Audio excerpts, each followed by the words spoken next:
সুপ্রিয় দর্শক, স্বাগতম জানাচ্ছি সর্বশেষ আপডেট বাংলা সংবাদে। শুরুতেই জানিয়ে দেব সংবাদ শিরোনাম, এরপর থাকছে বিস্তারিত। শুরুতেই জানিয়ে দেব দেশের ফেরার প্রস্তুতিতে আওয়ামী লীগ নেতারা, তবে কি সবুজ সংকেত দিলেন তারেক রহমান? বিস্তারিত থাকছে প্রতিবেদনে।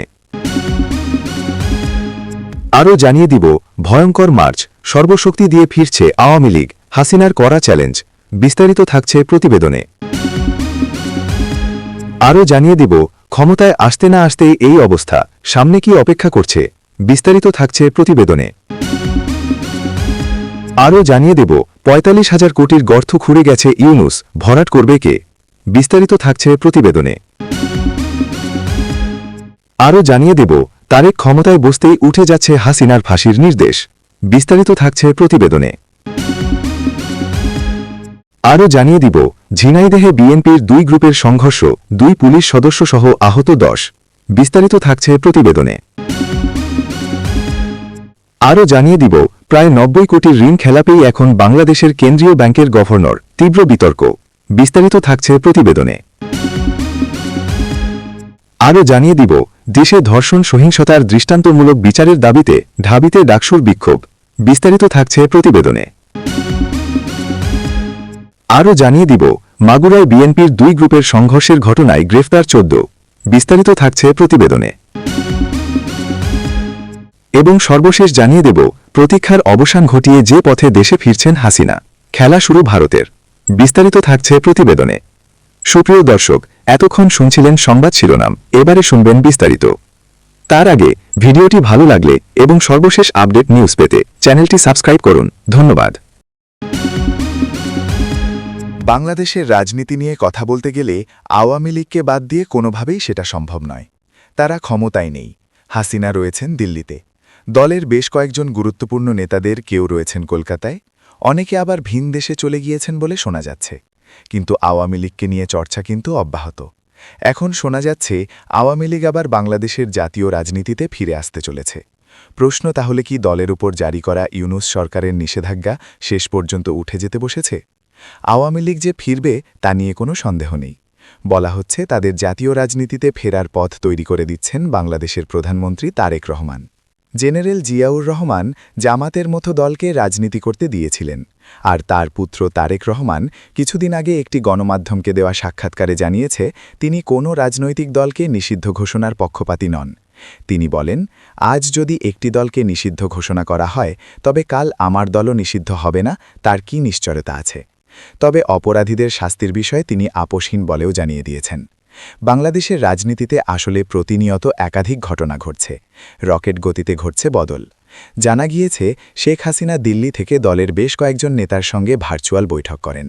তিনি তাদের বেশ কিছু কড়া নির্দেশ দিয়েছেন।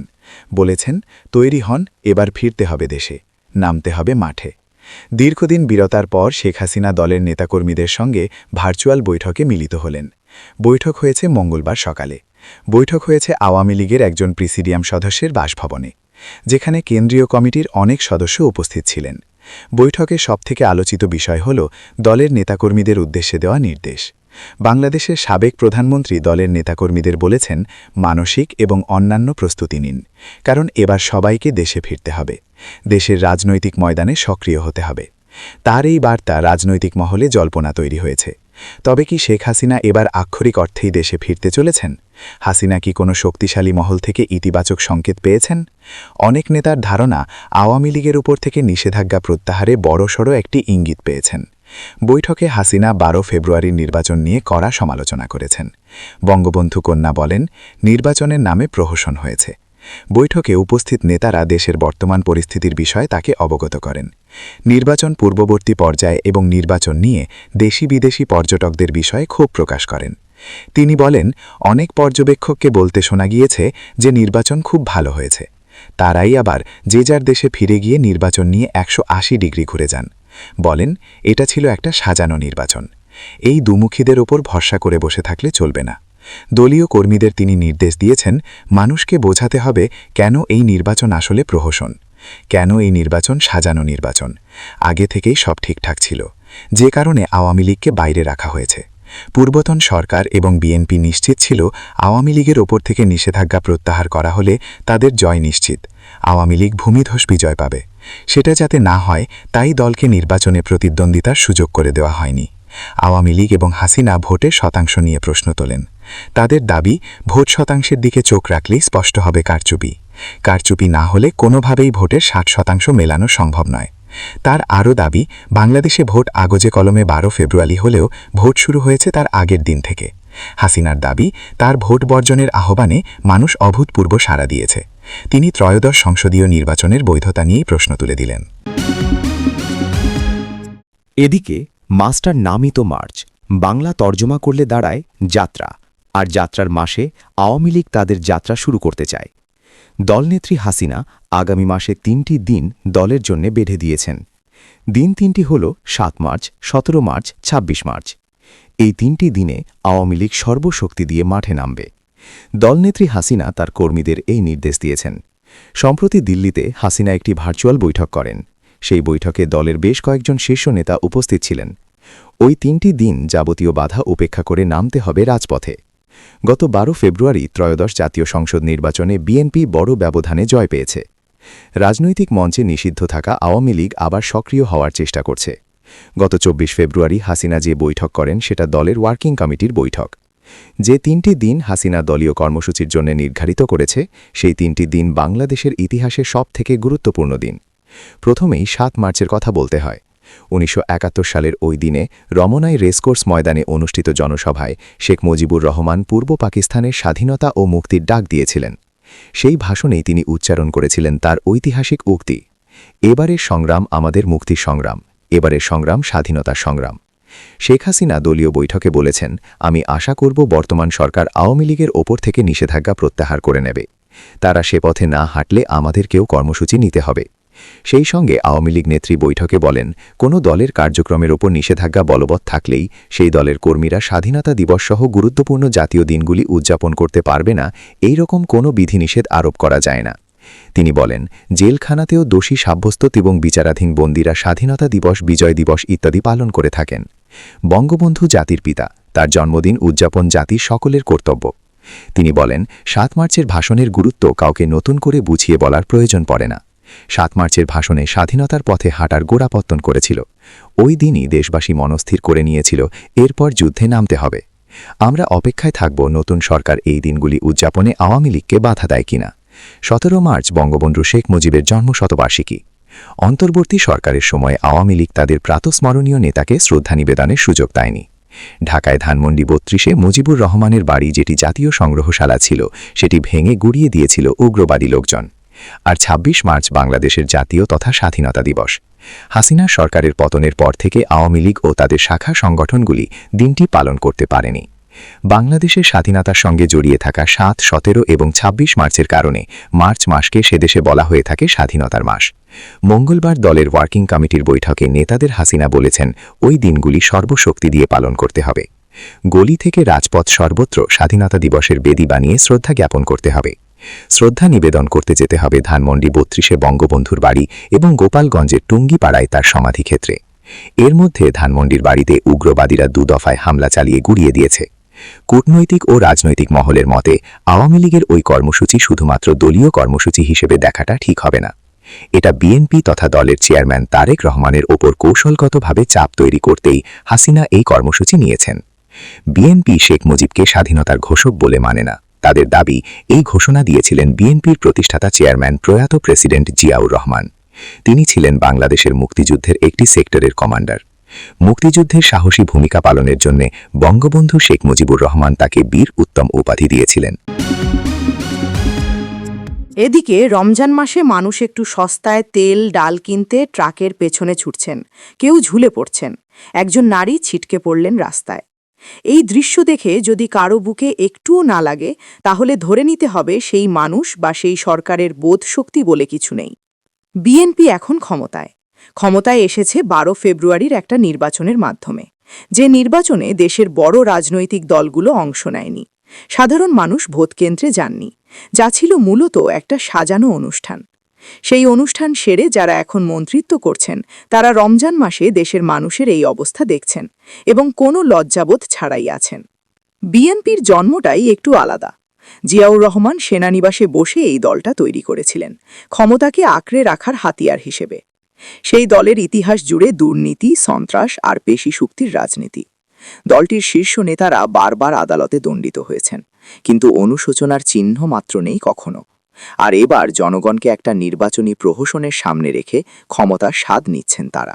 ক্ষমতায় আসতে না আসতেই বাজার আগুন। নিত্যপণ্যের দাম সাধারণ মানুষের নাগালের বাইরে। রমজানে মানুষ একটু স্বস্তি চান, রোজার মাসে পরিবারকে একটু ভালো খাওয়াতে চান, কিন্তু সেই সুযোগ নেই। তাই টিসিবি ট্রাকের পেছনে ভিড়, তাই ছোটাছুটি, তাই ট্রাকের পেছনে ঝুলে পড়া, তাই একজন নারীর রাস্তায় আছড়ে পড়া। এই ছবিগুলো কিন্তু কোনো দুর্ঘটনার ছবি না, এটা একটা সরকারের ব্যর্থতার ছবি। এটা একটা দলের চরিত্রের ছবি, যারা ক্ষমতায় যাওয়ার আগে প্রতিশ্রুতি দিয়েছিল মানুষের জীবন সহজ করবে, বাজার নিয়ন্ত্রণে আনবে, দুর্নীতি থামাবে। ক্ষমতায় বসে এখন সেই প্রতিশ্রুতিগুলো কোথায় গেল কেউ জানে না। বিএনপির মন্ত্রীরা এখন গাড়িতে চড়ে এসিতে বসে বিবৃতি দেন। সেই বিবৃতিতে সংখ্যা থাকে, উন্নয়নের গল্প থাকে, কিন্তু উত্তরার 12 নম্বর সেক্টরে একজন নারী রাস্তায় পড়ে যাচ্ছেন কারণ তিনি একটু সস্তায় তেল কিনতে চেয়েছিলেন, সেই গল্পটা তাদের বিবৃতিতে নেই। সামনে আরও দিন আছে, রমজান শেষ হবে, কিন্তু মানুষের কষ্ট শেষ হওয়ার কোনো লক্ষণ নেই। যে দল এভাবে ক্ষমতায় আসে, যাদের ভিত্তিটাই দুর্বল, যাদের জনগণের সত্যিকারের ম্যান্ডেট নেই, তারা মানুষের জন্য কতটুকু ভাবতে পারে সেটা আসলে বোঝাই যাচ্ছে। একটা ট্রাকের পেছনে ছোটা মানুষের দলই বলে দিচ্ছে এই সরকার কতটুকু কার্যকর। এদিকে বিদ্যুৎ উন্নয়ন বোর্ডের নিজের হিসাবেই দেশি বিদেশি কোম্পানির কাছে বকেয়া পড়ে আছে ৪৫,০০০ কোটি টাকা। তেলভিত্তিক বিদ্যুৎ কেন্দ্রগুলো ৭-৮ মাস ধরে বিল পায়নি, মানে ২০২৫ সালের জুলাইয়ের পর থেকে একটা টাকাও পরিশোধ হয়নি। এই সময়টায় কি হচ্ছিল দেশে? ইউনূস সরকার তখন পুরো দমে ক্ষমতায়, সংস্কার বলে মাঠ গরম করছে, আর ভেতরে ভেতরে বিদ্যুৎ খাতের দেনার পাহাড় জমতে দিচ্ছে। এখন প্রশ্ন হল, এটা কি অক্ষমতা, নাকি উদাসীনতা, নাকি ইচ্ছাকৃত? সাবেক উপদেষ্টা ফাউজুল কবির খান বলছেন, ইচ্ছাকৃত কিছু নেই, টাকার সংকটের কারণে বিল দেওয়া যায়নি। কিন্তু এই যুক্তিটা দাঁড়ায় না, কারণ টাকার সংকট থাকলে সেটা সামলানোর দায়িত্বও তো সরকারের। ১.৫ বছরের বেশি সময় ক্ষমতায় থেকে যদি বিদ্যুৎ খাতকে আরও গভীর সংকটে ঠেলে দিয়ে যাওয়াটা কি ব্যর্থতা না বলি, তাহলে কাকে বলবো? বেসরকারি উৎপাদনকারীরা বলছে, অন্তর্বর্তী সরকার ইচ্ছাকৃতভাবে এই পরিস্থিতি তৈরি করেছে কিনা সেই সন্দেহও তাদের মাথায় ঘুরছে। এই সন্দেহটা তারা আকাশ থেকে পারেনি। জুলাইয়ের পর থেকে একটানা বিল বন্ধ, এলসি খুলতে বাধা, তেলের মজুত কমতে থাকা, এগুলো একসাথে ঘটেছে। এই ঘটনাগুলোর সময়কাল এবং ধারা দেখলে সংশয় জাগাটা অস্বাভাবিক না। জ্বালানি বিশেষজ্ঞ ইজাজ হোসেন পরিষ্কার বলেছেন, অন্তর্বর্তী সরকার পুরোপুরি জ্বালানি আমদানি করেনি, শিল্পের চাহিদার তোয়াক্কা করেনি। মানে দেশের উৎপাদন ব্যবস্থাকে কোথায় নিয়ে যাচ্ছে সেটা না ভেবেই চলেছে তারা। কয়লাভিত্তিক বিদ্যুৎ কেন্দ্রগুলো ৮৫% সক্ষমতায় চলার কথা, চলেছে ৫০%। বাকি ৩০% গেল কোথায়? গেছে পরিকল্পনার অভাবে, গেছে অর্থায়নের অনিচ্ছায়। এখন বিএনপি সরকার ক্ষমতায় বসে দেখছে হাতে একটা জ্বলন্ত বোমা ধরিয়ে দেওয়া হয়েছে। নতুন মন্ত্রী নিজেই বলছেন, ডিজাস্টার ম্যানেজমেন্ট করতে হবে। রোজার মধ্যে বিদ্যুৎ চালু রাখতে হবে, সেচ মৌসুমে চালু রাখতে হবে, গরমে ১৮,০০০ মেগাওয়াট চাহিদা মেটাতে হবে। কিন্তু কোষাগার খালি, বকেয়া পাহাড় প্রমাণ, তেলের মজুত কমছে, এলসি খুলতে ব্যাংক নারাজ। ইজাজ হোসেনের হিসাব অনুযায়ী সব মিলিয়ে বিদ্যুৎ ও জ্বালানি খাতে বছরে $২৫ বিলিয়ন মতো লাগে। আমাদের কাছে এত টাকা নেই। এই বাস্তবতাটা ইউনূস সরকার জেনে শুনে এড়িয়ে গেছে। দীর্ঘমেয়াদী কোনো পরিকল্পনা করেনি, দেনা কমায়নি, উৎপাদন সক্ষমতাকে কাজে লাগায়নি। রাজনৈতিক পরিবর্তনের পর প্রায়ই বলা হয় আগের সরকার এটা করেনি, ওটা করেনি, কিন্তু এই ক্ষেত্রে সংখ্যাগুলো নিজেই কথা বলছে। জুলাই থেকে ফেব্রুয়ারি ৭ মাস, একটা টাকাও বিল পরিশোধ হয়নি। এই তথ্যটা কেউ বানায়নি, বিদ্যুৎ বোর্ড নিজেই বলছে। ইউনূস সরকারের সময়কার এই ক্ষতি কতটা সামলানো যাবে সেটা এখন দেখার বিষয়, কিন্তু যে অবস্থায় তারা বিদ্যুৎ খাত ছেড়ে গেছে সেটা দেখে বোঝা যায় এই খাতটা তাদের অগ্রাধিকারে ছিলই না। এদিকে ঝিনাইদহের কালীগঞ্জে বিএনপির ২ গ্রুপের সংঘর্ষে ২ পুলিশ সদস্যসহ ১০ জন আহত হয়েছে। শুক্রবার ২৭ ফেব্রুয়ারি দুপুর ১২টার দিকে কালীগঞ্জ থানা মোড়ে বিএনপি দলীয় কার্যালয়ে মিটিংয়ে নেতাকর্মীদের মাঝে কথা কাটাকাটি নিয়ে এ সংঘর্ষের ঘটনা ঘটে।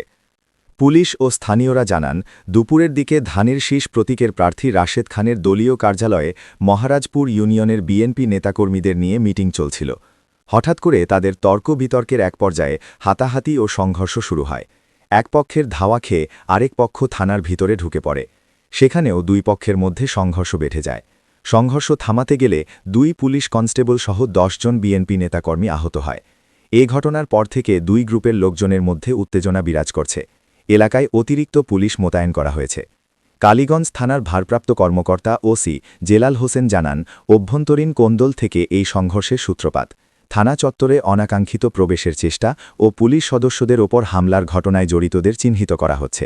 শান্তি শৃঙ্খলা রক্ষায় পুলিশ কঠোর অবস্থানে রয়েছে। কালীগঞ্জ থানার ভারপ্রাপ্ত কর্মকর্তা ওসি জেলাল হোসেন জানান, অভ্যন্তরীণ কোন্দল থেকে এই সংঘর্ষের সূত্রপাত। থানা চত্বরে অনাকাঙ্ক্ষিত প্রবেশের চেষ্টা ও পুলিশ সদস্যদের ওপর হামলার ঘটনায় জড়িতদের চিহ্নিত করা হচ্ছে। শান্তি শৃঙ্খলা রক্ষায় পুলিশ কঠোর অবস্থানে রয়েছে।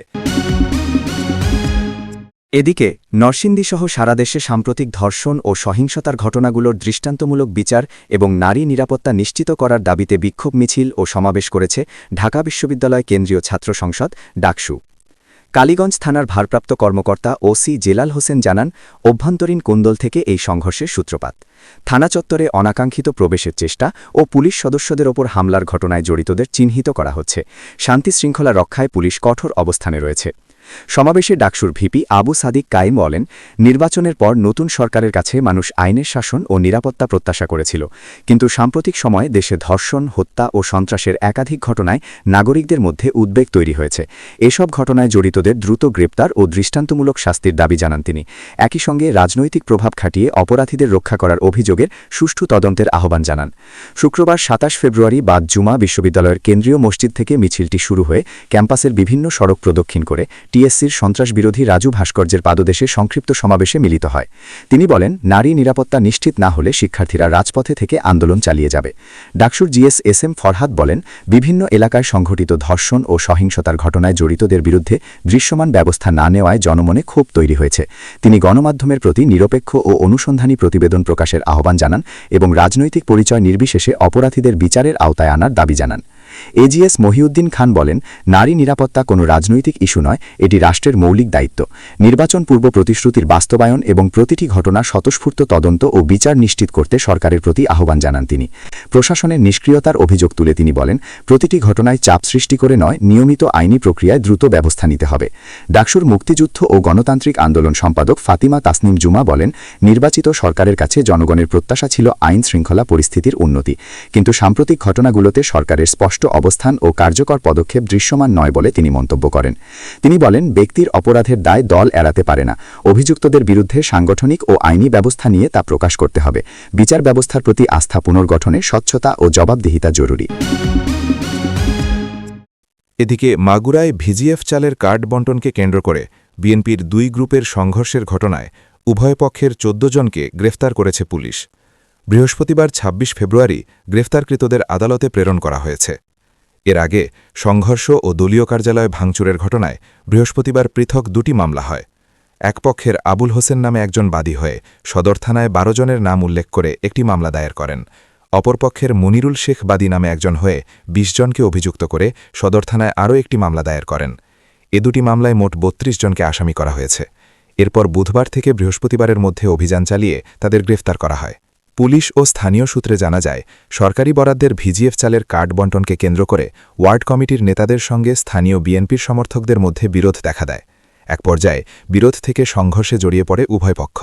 সংঘর্ষ চলাকালে বিএনপির বাটিকাডাঙ্গা 4 রাস্তার মোড়ে স্থানীয় কার্যালয়ের সামনে ব্যাপক উত্তেজনা ছড়িয়ে পড়ে। সংঘর্ষে অন্তত 15 জন আহত হন। আহতদের মধ্যে কয়েকজনকে মাগুরা 250 শয্যা বিশিষ্ট সদর হাসপাতালে ভর্তি করা হয়। পরিস্থিতি নিয়ন্ত্রণে আনতে পুলিশ ও সেনাবাহিনী বাটিকাডাঙ্গা মোড় থেকে শিবরামপুর মোড় পর্যন্ত অবস্থান নেয়। দলীয় সূত্রে জানা যায়, আসন্ন পবিত্র ঈদুল ফিতর উপলক্ষে মাগুরা পৌরসভার 8 নম্বর ওয়ার্ডে 300 জনের জন্য ভিজিএফ কার্ড বরাদ্দ ছিল। বুধবার সকালে সুবিধাভোগীদের তালিকা তৈরির সময় বরাদ্দের একটি অংশ দাবি করেন আবুল হোসেন আবু। ওই দাবি প্রত্যাখ্যাত হলে তখনই বিরোধের সূচনা হয়, যা পরে রাতে সংঘর্ষ ও কার্যালয় ভাঙচুরে রূপ নেয়। মাগুরার অতিরিক্ত পুলিশ সুপার মিরাজুল ইসলাম পিপিএম জানান, এ ঘটনায় 2 পক্ষের দায়ের করা 2টি মামলায় মোট 32 জনকে আসামি করা হয়েছে। এর মধ্যে এজাহারভুক্ত 14 জনকে গ্রেফতার করা হয়েছে এবং অন্যদের গ্রেফতারে অভিযান চলছে। এদিকে আওয়ামী লীগের ভবিষ্যৎ কর্মসূচি নিয়ে মঙ্গলবার সকালে দলের ওয়ার্কিং কমিটির বৈঠক করেন শেখ হাসিনা। ভার্চুয়ালি তিনি বৈঠকে যোগ দেন। আওয়ামী লীগের এক প্রেসিডিয়াম সদস্যের বাড়িতে মিলিত হয়েছিলেন ওয়ার্কিং কমিটির সদস্যরা। বৈঠকে শেখ হাসিনা এই প্রথম নেতাদের বলেছেন, মানসিক এবং অন্যান্য প্রস্তুতি নিন। এবার সবাইকে দেশে ফিরতে হবে, নামতে হবে দেশের ময়দানে। বৈঠকে নেতারা দেশের পরিস্থিতি নেত্রীর সামনে তুলে ধরেন। যে নেতা যে এলাকার দায়িত্বে আছেন তিনি সেখানকার পরিস্থিতি নেত্রীকে জানান। নেতারা বলেন, যে নির্বাচন অনুষ্ঠিত হয়েছে তা একটি প্রহসন মাত্র। এই সময় হাসিনা দেশি বিদেশি পর্যবেক্ষকদের ভূমিকা নিয়ে কটাক্ষ করেন। তিনি বলেন, বেশ কয়েকজন পর্যবেক্ষক বাংলাদেশে দাঁড়িয়ে বলে এসছেন খুব ভাল নির্বাচন হয়েছে। বর্তমানে বিএনপি ক্ষমতায় এসেছে। বিএনপি একটা সময় ছিল আওয়ামী লীগের শত্রু, কিন্তু এখন তারাই আওয়ামী লীগে বন্ধু। শেখ হাসিনা ভারতে আছেন, কোথায় আছেন তা কেউ জানেন না। অন্যদিকে জুলাই আন্দোলনে ছাত্র গণহত্যার ঘটনায় শেখ হাসিনাকে দোষী সাব্যস্ত করে মৃত্যুদণ্ড দেয়া হয়েছে। প্রাক্তন প্রধানমন্ত্রীর বিরুদ্ধে আনা মামলাগুলোর দায়িত্ব ছিল বাংলাদেশের এই আন্তর্জাতিক অপরাধ ট্রাইব্যুনালেই। বিচারপতি মোহাম্মদ গোলাম মর্তুজা মজুমদারের নেতৃত্বে আন্তর্জাতিক অপরাধ ট্রাইব্যুনালের সাজা সরাসরি সম্প্রচার করা হয়। বিচারকরা মানবতা বিরোধী অপরাধ মামলায় শেখ হাসিনাকে দোষী সাব্যস্ত করার জন্য 453 পৃষ্ঠার রায়কে 6টি ভাগে বিভক্ত করে পাঠ করেন। বাংলাদেশের রাজনৈতিক মহল বলছে, শেখ হাসিনা খুব তাড়াতাড়ি বাংলাদেশে ফিরতে পারেন। বিএনপি ক্ষমতায় আসার পর একাধিক জায়গায় বদল আনছেন। তেমনি বাংলাদেশের প্রাক্তন প্রধানমন্ত্রী তথা আওয়ামী লীগ প্রধান শেখ হাসিনার মৃত্যুদণ্ডের পক্ষে সওয়াল করেছিলেন মোহাম্মদ তাজুল ইসলাম। সোমবার নয়া বিজ্ঞপ্তি প্রকাশ করে বাংলাদেশের আন্তর্জাতিক অপরাধ ট্রাইব্যুনালের সেই চিফ প্রসিকিউটর মোহাম্মদ তাজুল ইসলামকে পদ থেকে সরিয়ে দিলেন প্রধানমন্ত্রী তারেক রহমান। তাজুলের জায়গায় ওই পদে আনা হয়েছে আইনজীবী মোহাম্মদ আমিনুল ইসলামকে। তাজুল নাকি হাসিনাকে সাজা দেওয়ার জন্য কোটি কোটি টাকা নিয়েছিলেন। কয়েকজন আসামিকে বাঁচানোর জন্য টাকা নিয়েছিলেন তিনি। সেই তাজুল ইসলামকেই সরিয়ে দিলেন তারেক রহমান। বাংলাদেশের এই আন্তর্জাতিক অপরাধ ট্রাইব্যুনালেই প্রাক্তন প্রধানমন্ত্রী শেখ হাসিনার বিরুদ্ধে মামলাগুলির বিচারের দায়িত্বে ছিল। তারাই হাসিনাকে মৃত্যুদণ্ড দিয়েছে। 2024 সালের 5 আগস্ট হাসিনা বাংলাদেশ ছেড়ে ভারতে চলে এসেছিলেন। 8 আগস্ট দায়িত্ব নিয়েছিল মোহাম্মদ ইউনুসের নেতৃত্বাধীন অন্তর্বর্তী সরকার। ওই বছরের সেপ্টেম্বরে আন্তর্জাতিক অপরাধ ট্রাইব্যুনালের চিফ প্রসিকিউটর পদে তাজুলকে নিয়োগ করেছিলেন ইউনুস। সোমবারের বিজ্ঞপ্তিতে বলা হয়েছে, পদ থেকে তাজুলের নিয়োগ বাতিল করা হল। পরবর্তী নির্দেশ না আসা পর্যন্ত ওই পদে থাকবেন আমিনুল। তিনি অ্যাটর্নি জেনারেলের সমান পদমর্যাদা, বেতন এবং অন্যান্য সুযোগ সুবিধা পাবেন। হাজার হাজার কোটি টাকা নিয়েছিলেন তাজুল। বিচারের নামে আন্তর্জাতিক ট্রাইব্যুনাল সেই সময়ে প্রতিষ্ঠিত হয়েছিল ব্যবসায়, যেখানে বিচার বিক্রি হয়েছে টাকায়।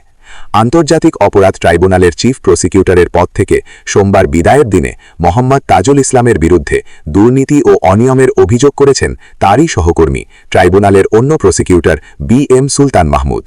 তাজুল এবং প্রসিকিউটর গাজী মোনাওয়ার হোসেন তামিমের বিরুদ্ধে দুর্নীতির অভিযোগ তোলেন তিনি। সুলতানের দাবি, চিফ প্রসিকিউটরের চেয়ারকে টাকা আয়ের হাতিয়ার করেছিল জামায়াতে ইসলামী অনুগত তাজুল ইসলামের নেতৃত্বাধীন সিন্ডিকেট। কিছু আসামিকে বাঁচাতে গিয়ে জঘন্য খেলা শুরু করেছিলেন তাজুলরা। তাদের ব্যাগে করে টাকাও পৌঁছে যেত। কিন্তু তাজুলকে সরানোর পিছনে যে রাজনৈতিক অভিসন্ধি রয়েছে সেটা কিন্তু অস্বীকার করার জায়গা নেই। স্বাস্থ্যমন্ত্রী সালাউদ্দিন আহমেদ বলেন, নিরাহী মানুষ যাতে ভোগান্তির শিকার না হন সেই কারণেই তারেক রহমান একের পর এক পদক্ষেপ নিচ্ছে। তিনি বলেন, 2024 সালের 5 আগস্টের পর অনেক মামলা বিনা কারণে হয়েছে। অনেক মানুষ তাতে হয়রানির শিকার হয়েছেন।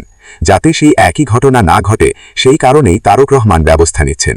কারণ আইনের শাসন প্রতিষ্ঠা করতে হবে বাংলাদেশকে।